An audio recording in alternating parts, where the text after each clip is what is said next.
So, Joe Walther, I was wondering if you could tell us a bit about the hyperpersonal model and how it might apply to relationship development through online dating.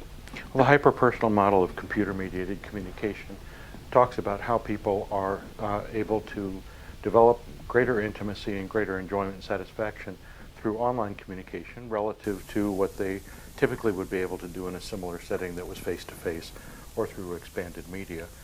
And we think the processes that are relevant are that they involve idealization and expanded, exaggerated perceptions that are often idealized of people from whom they're receiving messages, how people selectively self-present. When they are sending messages to other people, they're able to emphasize the positive qualities that they wish others to know them by. And how they take advantage, the third step being how they take advantage of the affordances of the media in order to develop these preferential messages.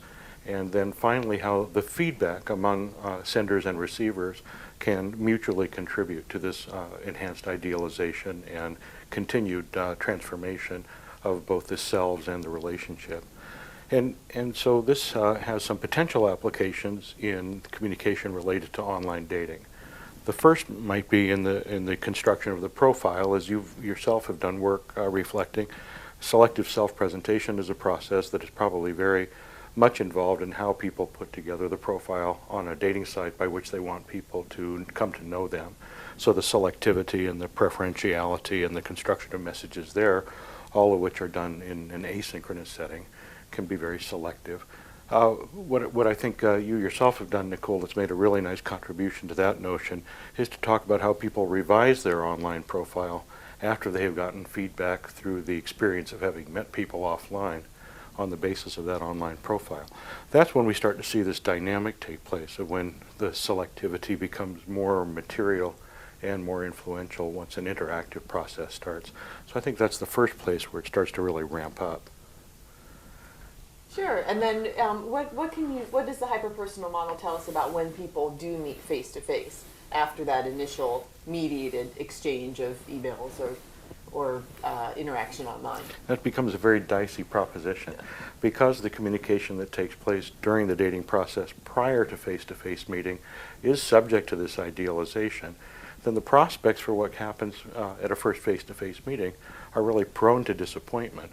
In other words, through the process of emailing or messaging that takes place among people who have been exposed to one another through an online dating service, who are testing each other and eventually making plans to meet one another. All of this is very controlled and potentially hyper-personal interaction that takes place strictly online.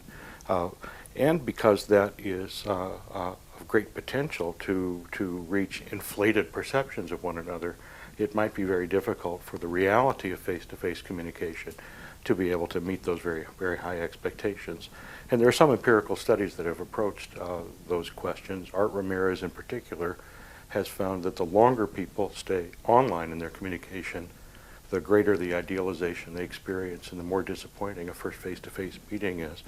We've done some studies where people communicated online for some time and then were exposed to one another's pictures. Same effect, a big disappointment.